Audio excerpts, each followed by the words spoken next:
Samurai तलवारें और आज की बुलेट ट्रेनें, ये सोचना ही कितना अजीब है। मतलब जापान इतनी बड़ी आर्थिक शक्ति कैसे बन गया? हाँ, ये सफर वाकई कमाल का है। आज हमारे पास जो स्रोत हैं वो इसी आर्थिक यात्रा के उतार चढ़ाव दिखाते हैं। तो चलिए इन स्रोतों से समझते हैं कि जापान का उदय, उसकी चुनौतियां और फिर उसकी वापसी कैसे हुई। बिल्कुल।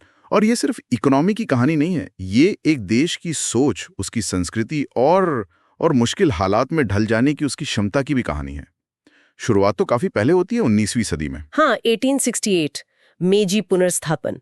ये तो वो मोड़ था जब जापान ने सदियों का अपना वो एकांतवास तोड़ा। सही कहा। लेकिन ये पश्चिमी मॉडल को इतनी तेजी से अपनाना, ये कैसे हुआ?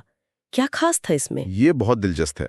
मीजी सरकार ने सिर्फ कॉपी पेस्ट नहीं किया, उन्होंने पश्चिमी तकनीक और तौर तरीकों को लिया, पर उन्हें जापानी जरूरत और संस्कृति के हिसाब से ढाला। अच्छा। उनका एक नारा था, फुकोकू क्योहे, मतलब देश को अमीर बनाओ, सेना मजबूत करो। इसी के तहत रेलवे लाइनें बिछीं, कारखाने लगे, शिक्षा में बड़े सुधार हुए।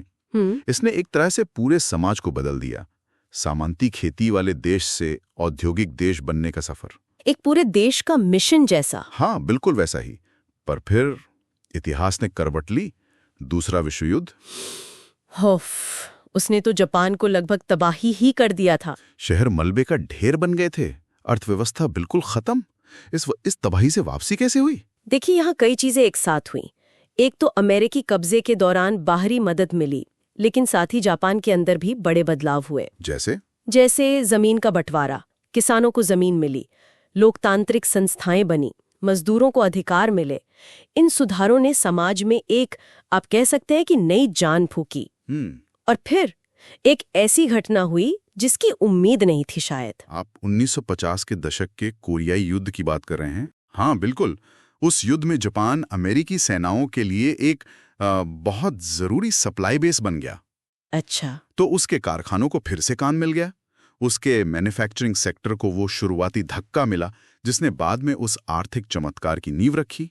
और वो चमत्कार तो सचमुच हैरान करने वाला था। 1950 से 80 के दशक तक औसतन 10% जीडीपी ग्रोथ हर साल।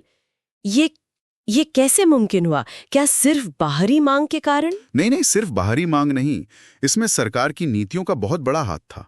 बहुत सोच समझकर बनाई गई नीतियां। जैसे 1960 में प्रधानमंत्री इकेडा ने आय दुगनी करने की योजना शुरू की, इनकम डबलिंग प्लान।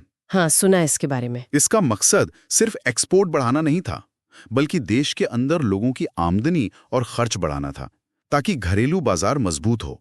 अच्छा, मतलब अंदरूनी अर्थव्यवस्था पर भी ध्यान था। बिल्कुल। सरकार ने उद्योगों को मदद दी, खासकर इलेक्ट्रॉनिक्स, ऑटोमोबाइल और वो जिसे कहते हैं प्रिसिजन मैन्युफैक्चरिंग, मतलब बहुत बारीक और हाई क्वालिटी वाले पुर्जे और सामान बनाना। और इसी वजह से सोनी, टोयोटा, पैनासोनिक जैसे नाम दुनिया भर में छा गए, क्वालिटी का दूसरा नाम बन गए। सही बात है। लेकिन कहते हैं ना, हर तेज चढ़ाई के बाद एक ठहराव आता है, या कभी कभी ढलान भी।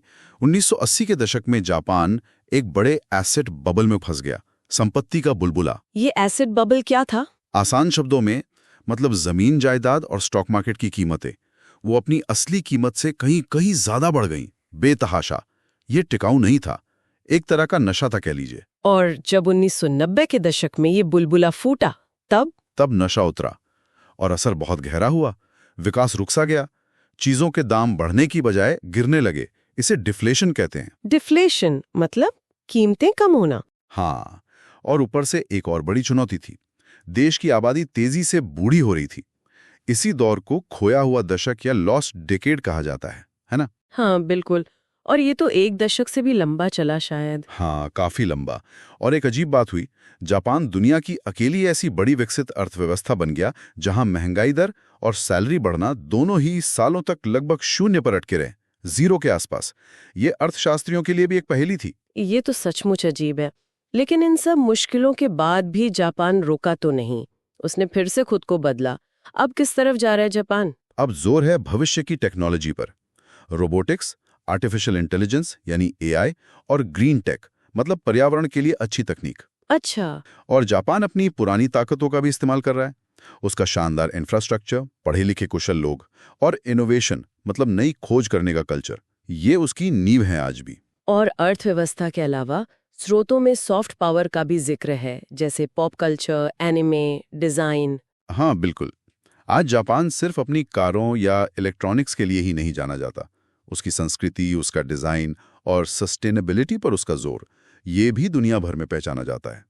ये दिखाता है कि वो कितना लचीला है और समय के साथ कैसे बदलता है। तो अगर हम इन सभी स्रोतों को देखें तो निचोड़ यही है कि जापान की कहानी ये दिखाती है कि कैसे भयानक तबाही के बाद भी सही रणनीति, हालात के हिसाब से ढलने की क्षमता और लगातार कुछ नया करने का जज्बा एक देश को फिर से दुनिया में खड़ा कर सकता है। बिल्कुल सही। और ये कहानी आज के लिए एक अहम सवाल भी उठाती है। वो क्या? जापान ने ये जो लंबा दौर देखा है, लगभग शून्य महंगाई, बूढ़ी होती आबादी, तकनीकी बदलाव, इन सब का जो अनुभव उसके पास है, उसे देखते हुए दुनिया की दूसरी विकसित अर्थव्यवस्थाएं जो आज वैसी ही चुनौतियों का सामना कर रही हैं या करने वाली हैं, वे जापान के इस पूरे सफर से क्या सबक ले सकती हैं? ये सोचने वाली बात है।